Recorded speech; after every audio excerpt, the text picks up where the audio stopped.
Ya, shalom, selamat pagi Bapak Ibu Saudara yang saya kasihi di dalam Tuhan kita Yesus Kristus. Untuk kedua kalinya kita beribadah di rumah masing-masing karena kondisi di mana hari-hari ini baik bangsa kita maupun seluruh dunia sedang berjuang melawan virus corona yang menyebar di seluruh penjuru dunia. Dan kita bersyukur karena hal ini juga mengajarkan dan melatih kita untuk membiasakan diri membangun persekutuan di dalam rumah tangga kita, di keluarga kecil kita. Karena selama ini Bapak Ibu Saudara mungkin banyak sekali orang yang melalaikan waktu-waktu yang sangat berharga ini sehingga tidak terbiasa dengan ibadah bahkan persekutuan di dalam rumah tangga. Ketika mau mengadakan persekutuan ada rasa canggung, kaku dan sebagainya. Nah, kita bersyukur untuk keadaan seperti ini akhirnya melatih kita untuk belajar beribadah bersekutu bersama-sama dengan keluarga kecil kita di rumah.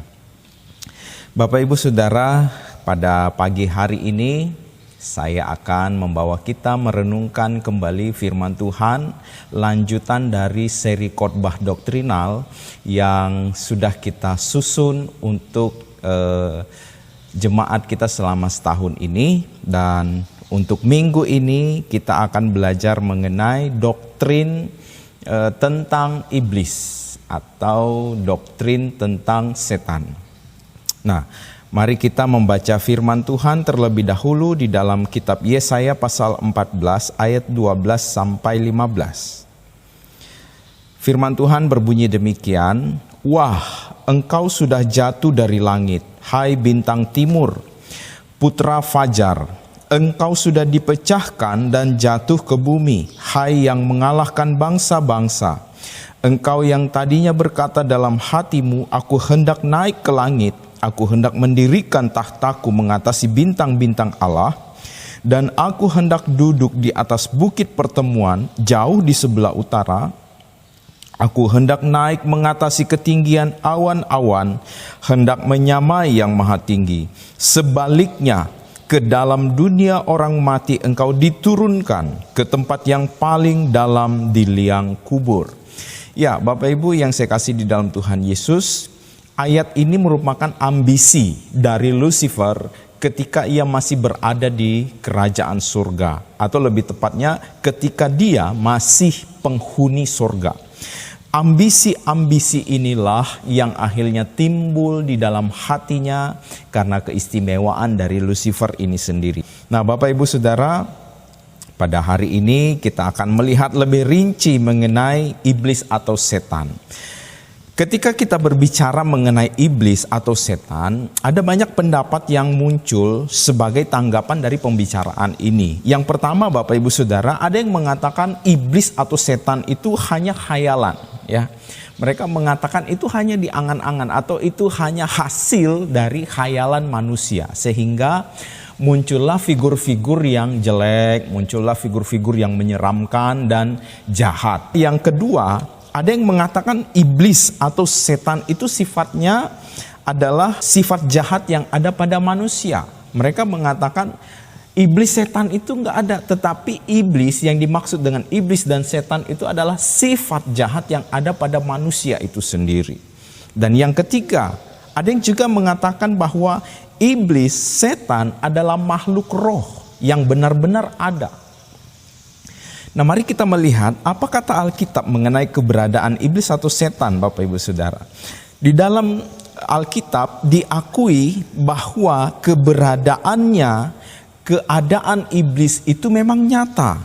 Ada 7 kitab di dalam Perjanjian Baru, Bapak Ibu Saudara, yang mengajarkan tentang keberadaan setan, keberadaan iblis itu memang nyata, ya. Di dalam 7 kitab itu sebanyak 36 kali disebutkan tentang iblis. Nah, di dalam Perjanjian Lama juga hampir semua kitab dalam Perjanjian Lama menyebutkan bahwa iblis itu memang ada. Dan fakta yang paling nyata kita lihat adalah ketika Yesus melayani di dunia ini, dia mengakui adanya setan, adanya iblis. Yesus berbicara dengan iblis dan dia digoda oleh iblis ketika Yesus hendak memulai pelayanannya di dunia ini. Nah, Bapak Ibu Saudara, jadi iblis bukanlah khayalan, hasil dari khayalan manusia, atau bukan juga melambangkan sifat jahat dalam diri seseorang. Tetapi iblis adalah makhluk roh yang keberadaannya benar-benar nyata ada. Nah, mari kita melihat asal mula dari iblis. Yang pertama, Bapak Ibu Saudara, dia adalah makhluk ciptaan Allah. Ya. Iblis atau Lucifer, dia diciptakan oleh Allah. Ya, ia sifatnya roh, tidak seperti manusia, ada daging, ada darah, ada kulit, ada tulang dan sebagainya. Tetapi Lucifer diciptakan oleh Allah bersifat roh. Nah, dia memiliki kedudukan yang tinggi dari semua makhluk ciptaan yang lain. Artinya, Bapak Ibu Saudara, Lucifer punya kedudukan yang sangat tinggi dari semua ciptaan-ciptaan Allah yang lain. Ia diurapi sebagai malaikat penjaga. Ia disebut Lucifer, yaitu bintang timur atau putra fajar. Artinya, Bapak Ibu Saudara, pembawa terang.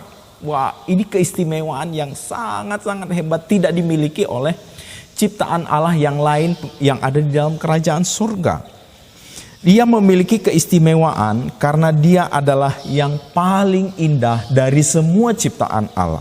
Lalu yang kedua, kita lanjut kepada kejatuhannya. Nah, di dalam Yehezkiel pasal 28 ayat 17 di sana mengatakan, engkau sombong karena kecantikanmu, hikmatmu kau musnahkan demi semarakmu, ke bumi kau kulempar. Kepada raja-raja engkau kuserahkan menjadi tontonan bagi matanya. Bapak Ibu Saudara, kejatuhan iblis dimulai dengan kesombongannya. Di ayat yang kita baca tadi, itu adalah ambisi-ambisi iblis. Karena dia mengatakan, aku hendak naik ke langit. Artinya apa Bapak Ibu Saudara? Lucifer hendak menjadi yang lebih tinggi, bahkan lebih tinggi dari yang maha tinggi. Siapa yang maha tinggi dimaksudkan di sini? Allah penciptanya. Aku hendak mendirikan tahtaku mengatasi bintang-bintang Allah. Di sini Lucifer punya ambisi, ingin berkuasa atas seluruh penghuni sorga. Aku hendak duduk di atas bukit pertemuan. Ia hendak menjadi pemimpin. Dia menjadi yang terutama. Lalu aku hendak naik mengatasi ketinggian awan-awan. Ia hendak naik melebihi kemuliaan Allah penciptanya. Aku hendak menyamai yang maha tinggi. Yang paling fatal dari semuanya saya pikir adalah ketika Lucifer ingin menjadi yang maha tinggi. Bapak Ibu Saudara, hendak menjadi yang maha tinggi, menggantikan Allah yang maha kuasa, yang maha kekal. Ia hendak menjadi pemilik sorga dan pemilik dunia ini. Inilah yang membuat Lucifer akhirnya jatuh di dalam dosa. Dia diusir dari gunung Allah, dia diusir, dia dilemparkan dari kerajaan sorga. Nah, penting untuk kita perhatikan Bapak Ibu Saudara. Ada pertanyaan yang muncul. Mengapa muncul dosa di tempat yang paling suci? Mengapa dosa bisa muncul di sorga? Tetapi ada beberapa hal yang bisa menolong kita untuk bisa memahami mengapa di sorga bisa muncul dosa. Allah menciptakan makhluk-makhluk yang ada di alam semesta didasari dengan kasih. Ia menciptakan malaikat-malaikatnya sebagai pelayan-pelayan di dalam kerajaan surga. Dan Allah memberikan kebebasan untuk memilih menurut apa yang Allah kehendaki, menurut apa yang Allah inginkan. Dengan demikian Bapak Ibu Saudara, malaikat-malaikat dapat melayani dengan sukarela, bukan karena dipaksa.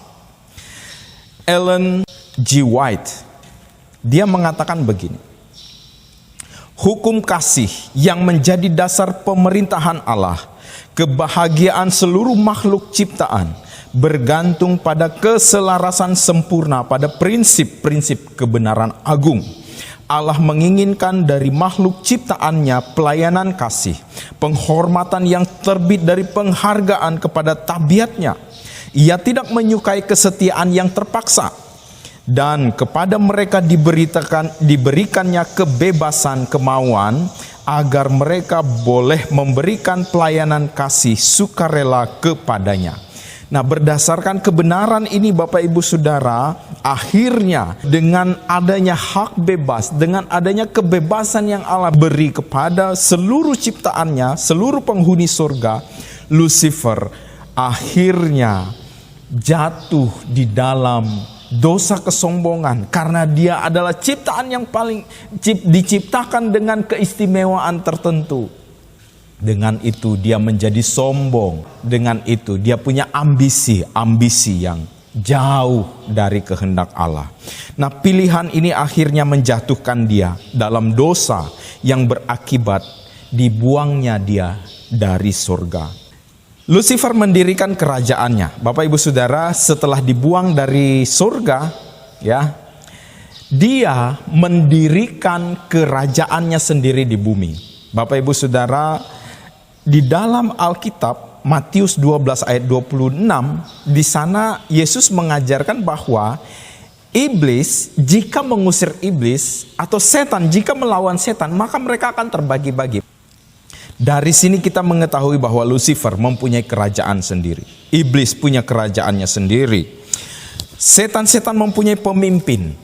Ya, kalau setan-setan Bapak Ibu Saudara itu pengikut-pengikut dari Lucifer. Tapi kalau setan itu adalah pribadi Lucifernya sendiri yang disebut juga iblis. Setan-setan punya pemimpin dan iblis adalah pemimpin dari mereka. Dan iblis ini Bapak Ibu Saudara punya malaikat-malaikat yang juga adalah roh-roh jahat, setan-setan yang membantu dia, yang turut bersama dengan dia ketika dibuang dari surga. Jumlah mereka ada berapa Bapak Ibu Saudara? Dikatakan tidak terhitung, artinya banyak sekali. Nama dan sebutan bagi iblis. Bapak Ibu, kita akan melihat secara singkat dan cepat nama-nama atau sebutan-sebutan yang diberikan kepada iblis. Yang pertama ada iblis, ya. Di sana disebut sebagai pemfitnah, pendakwa atau penyesat, ya. Ia mencemarkan Allah di hadapan manusia. Ya, Bapak Ibu Saudara, iblis mencemarkan Allah di hadapan manusia, berbicara mengenai hal-hal yang tidak benar tentang Allah kepada manusia. Contoh saja ketika Adam dan Hawa digoda untuk makan buah yang dilarang oleh Tuhan Allah. Banyak fakta-fakta yang dibalik oleh iblis sehingga manusia jatuh di dalam dosa. Disebut juga setan, artinya melawan, musuh. Pikiran dan perbuatannya menghalang-halangi kehendak Allah dan tidak mau mengakui kebenaran. Disebutkan juga dia ular tua, ya, menunjukkan gemerlap dan memikatnya. Ia licik dan menyesatkan. Disebut juga namanya adalah naga besar, melambangkan kekejaman Bapak Ibu Saudara, menelan anak-anak Allah. Disebut juga ia ilah zaman ini, penguasa dunia ini, si jahat, musuh, penguasa kerajaan angkasa, bapa segala dusta, pembunuh, iblis seperti singa yang mengaum-aum, penguasa kegelapan. Ini sebutan-sebutan yang diberikan kepada iblis bahwa menunjukkan sifat-sifatnya Bapak Ibu Saudara. Disebutkan sebagai bapa segala dusta, maka ketika orang-orang yang berdusta, berbicara tidak benar, berbicara hal-hal yang tidak baik, bapa mereka adalah iblis. Dia juga disebut sebagai pembunuh. Bapak Ibu Saudara, ini bukan saja menghilangkan nyawa manusia, bukan itu yang dimaksud dengan pembunuh, karena yang berhak penuh atas hidup dan mati seseorang adalah Tuhan yang adalah pemilik kehidupan. Setan tidak bisa, Bapak Ibu Saudara. Kita bisa melihat buktinya ketika Allah mengizinkan iblis untuk mencobai Ayub yang kedua kali. Allah bilang sayangkan nyawanya. Iblis tidak berani melangkah sejengkal melewati batasan-batasan yang Allah beri. Bapak Ibu Saudara, mari kita lihat sifat-sifat atau tabiat dari iblis. Yang pertama, dia congkak. Iblis menjadi sombong dalam hatinya karena keindahannya. Oh, kelebihan yang dimiliki oleh iblis membuat dia akhirnya sombong, congkak. Bapak Ibu Saudara, hati-hati dengan kelebihan-kelebihan yang kita miliki. Kalau tidak dipergunakan dengan bijak, maka itu akan menyeret kita kepada sesuatu yang tidak baik. Kita akan terjebak di dalam dosa kesombongan, dosa tinggi hati, dosa untuk tidak mau mendengarkan kebenaran-kebenaran. Iblis ingin memuliakan dirinya sendiri menjadi seperti Allah. Sombong sekali Bapak Ibu Saudara. Nah, oleh karena itu Bapak Ibu Saudara, ini mengingatkan kita bahwa kesombongan adalah hasil dari karya iblis di dalam hidup manusia. Artinya hasil dari dosa sehingga manusia seringkali jatuh dalam dosa kesombongan. Sifat yang lain, tipu daya, penuh dengan tipu daya. Artinya tidak ada kebenaran di dalam hati iblis dan dia selalu berbicara tentang hal-hal yang tidak benar. Ya. Selalu berbicara tentang hal-hal dusta. Iblis pekerja yang curang, ya, tidak pernah jujur, tidak pernah berlaku adil. Segala perbuatannya tidak jujur Bapak Ibu Saudara. Oleh karena itu, orang yang suka berdusta, orang yang suka tidak jujur, orang yang curang, orang yang selalu berbohong adalah anak-anak iblis. Bapak Ibu Saudara, yang berikut, dia najis. Roh najis disebutkan. Tidak menyukai kebersihan. Dalam artian Allah menghendaki kesucian, artinya bersih. Setan menghendaki kenajisan, artinya kotor. Sangat bertentangan dengan Allah yang menghendaki kesucian dan iblis menghendaki kenajisan.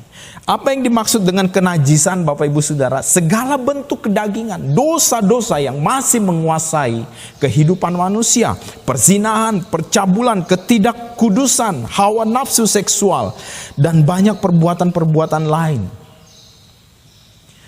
Manusia seringkali terdorong untuk melakukan tindakan-tindakan amoralitas Bapak Ibu Saudara. Apa itu amoralitas? Penyimpangan-penyimpangan seksual yang seharusnya itu hanya dilakukan di pernikahan. Tetapi Bapak Ibu Saudara, ini akhirnya menjadi sebuah kebiasaan yang dianggap oleh dunia sebagai sesuatu yang biasa-biasa saja. Pembuktian kasih, tanda cinta dan sebagainya. Kita harus sadari Bapak Ibu Saudara, hubungan seksual bukanlah tanda dari cinta, bukanlah tanda dari kasih. Itu tanda dari hawa nafsu dan tanda bahwa orang itu sendiri masih hidup di dalam dosa. Iblis juga sifatnya keji. Dia adalah seorang pembunuh, pemicu perang. Pembunuh selalu dikait-kaitkan dengan pembunuhan karakter Kristen, pembunuhan iman, pembunuh kerohanian. Bapak Ibu Saudara, pekerjaan iblis adalah berusaha untuk membuat kerohanian orang-orang percaya mundur, terus turun dan akhirnya mati. Tidak ada lain yang iblis inginkan selain dari kematian kerohanian, kematian iman setiap orang yang percaya kepada Tuhan. Oleh karena itu Bapak Ibu Saudara, waspada. Ketika kerohanian kita mulai kendur, ketika minat kita, ketika kesukaan kita terhadap kebenaran mulai hilang, itu bukti tanda bahwa kerohanian kita mulai turun. Ketika kita mulai meninggalkan segala persekutuan-persekutuan di mana orang-orang percaya berkumpul, beribadah, berbakti bersama-sama, belajar bersama-sama. Itu juga tanda bahwa Anda sedang dalam masalah kerohanian yang serius. Yang berikut sifatnya adalah mata air segala dosa dan kejahatan. Artinya Bapak Ibu Saudara, iblis adalah sumber satu-satunya untuk segala dosa, untuk segala kejahatan, untuk segala hal-hal yang bertentangan dengan kehendak Tuhan. Sumbernya satu, yaitu iblis. Mari kita melihat pekerjaannya. Ia menghentikan penebusan, ingin menghentikan penebusan umat manusia yang dilakukan oleh Tuhan Yesus. Ini terbukti Bapak Ibu Saudara ketika Allah mengatakan bahwa keturunan perempuan ini akan meremukkan keturunanmu, dan keturunanmu akan meremukkan tumitnya. Ini adalah sebuah nubuatan akan ada konflik yang muncul antara si pembebas manusia dengan iblis yang berusaha untuk menjatuhkan, membinasakan manusia. Bapak Ibu Saudara yang saya kasih di dalam Tuhan Yesus Kristus, konflik ini sudah diberitakan dari sejak awal manusia jatuh di dalam dosa. Iblis mencobai Yesus di awal pelayanannya, ya. Di padang gurun, iblis mencobai Tuhan Yesus. Maksud dari pencobaan itu apa Bapak Ibu Saudara? Ketika Yesus jatuh di dalam dosa, maka Yesus tidak bisa lagi menjadi teladan. Yesus tidak bisa lagi menjalankan tugasnya. Yesus bukan lagi anak Allah yang maha suci. Lalu iblis menggunakan bermacam cara dan strategi, bahkan orang-orang, untuk menghancurkan pekerjaan Kristus. Bapak Ibu Saudara, ketika Tuhan Yesus lahir di Bethlehem, maka muncullah ketakutan berlebihan dari seorang Raja Herodes.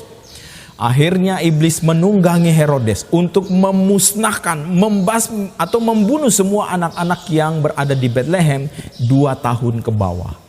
Supaya apa Bapak Ibu Saudara? Salah satu di antaranya supaya Yesus ikut terbunuh dan dia tidak menjadi raja.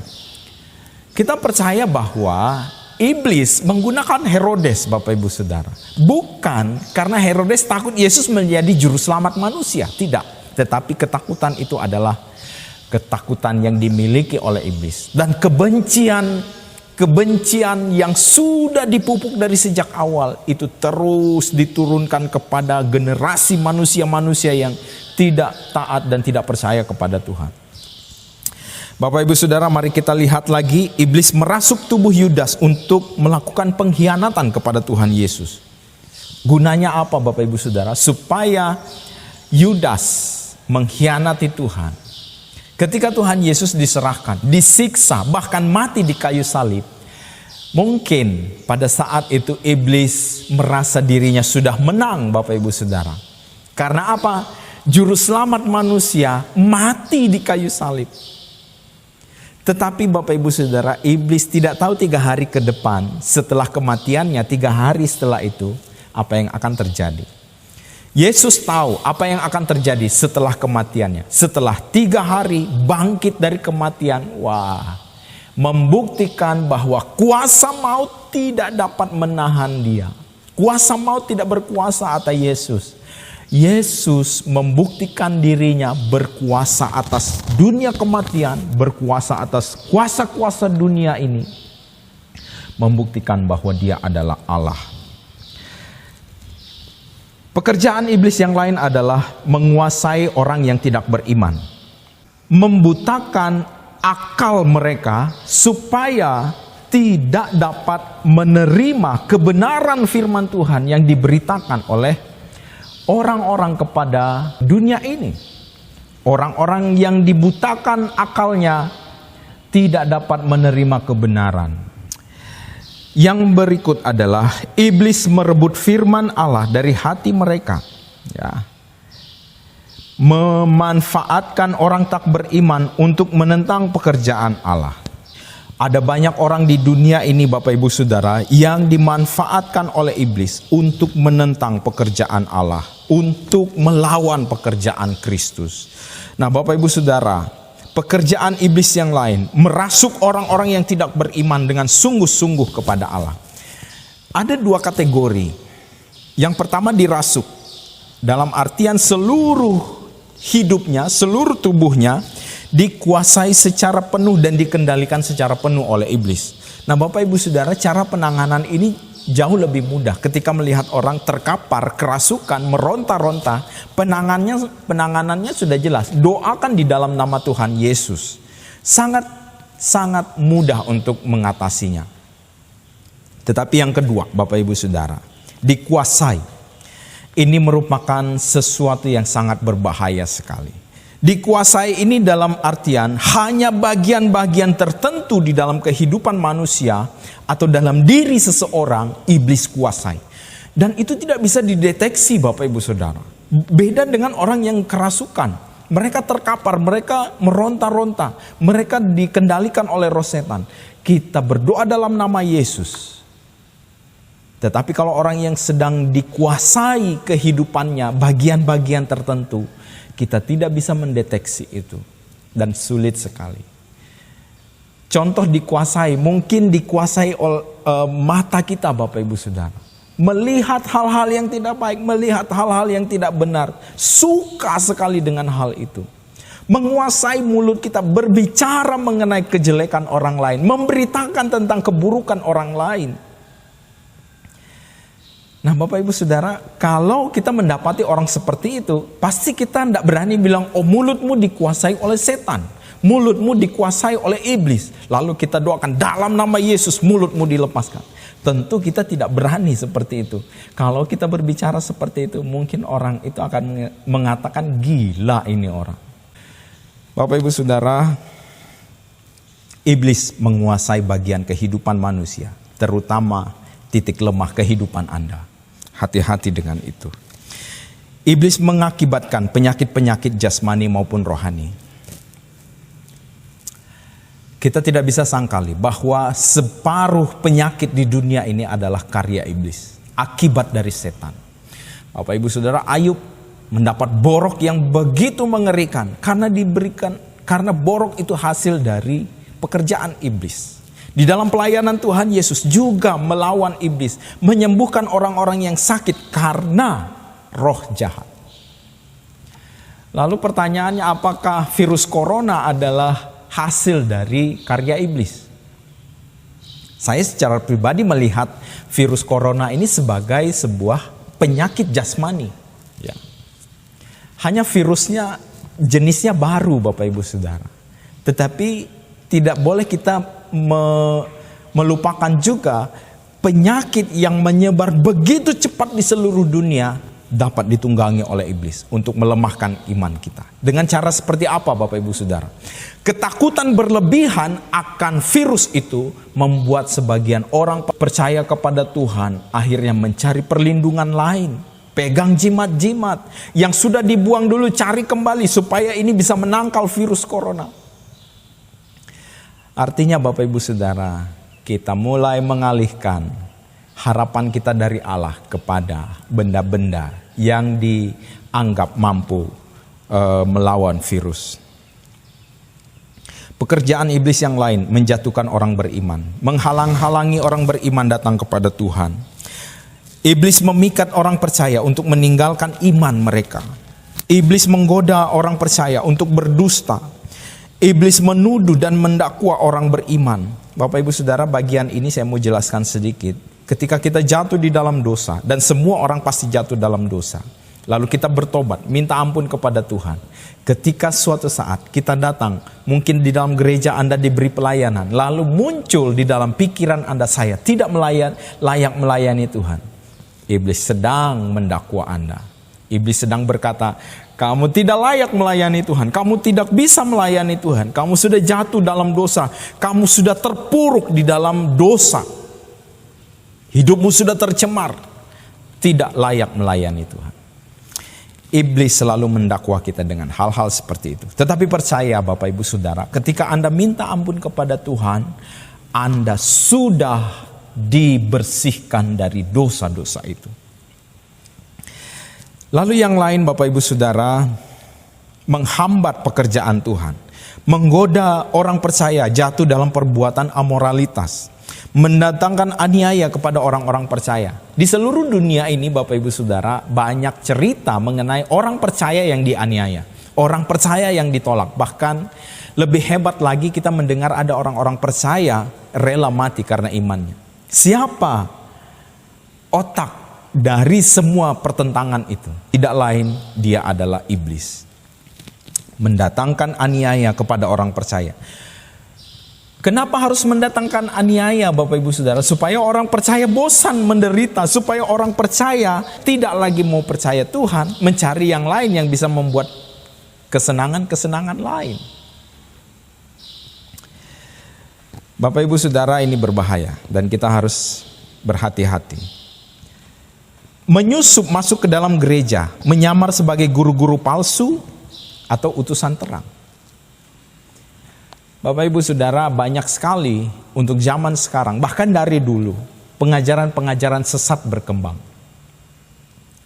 Cara satu-satunya adalah menguatkan iman, mempertajam pengetahuan kita akan kebenaran firman Tuhan, lalu uji semua roh.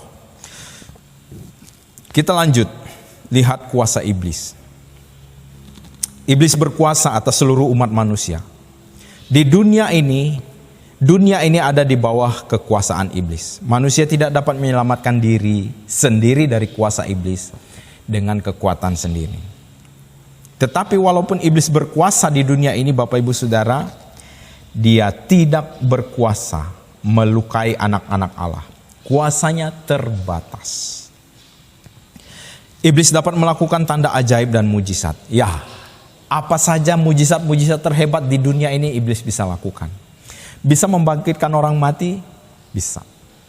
Bisa memunculkan orang-orang yang sudah mati? Bisa. Bisa menyembuhkan orang sakit? Ya. Iblis juga bisa menurunkan hujan. Bahkan Bapak Ibu Saudara, iblis bisa menurunkan api dari langit ke bumi. Bukankah itu yang dilakukannya ketika dia menghabisi harta milik Ayub? Bapak Ibu Saudara, kuasanya besar. Tetapi kuasa itu terbatas. Karena kita percaya segala kuasa ada di tangan Allah yang maha kuasa. Akhir dari iblis, Tuhan Yesus telah mengalahkannya. Di dalam penderitaan, kematian dan kebangkitannya, kuasa iblis telah dikalahkan. Iblis dan para pengikutnya akan dihakimi. Siapa yang akan menghakimi mereka? Tuhan. Iblis dan pengikutnya akan dibuang, diikat dan dipenjarakan ke jurang maut pada masa pemerintahan Tuhan Yesus. Pada masa milenium ketika Tuhan Yesus datang memerintah di bumi ini. Pada waktu itu Bapak Ibu Saudara, iblis dan seluruh pengikutnya dibuang di dalam jurang maut, dikurung di sana. Mereka akan dilemparkan di dalam lautan api. Dan ini akhir dari segala-galanya.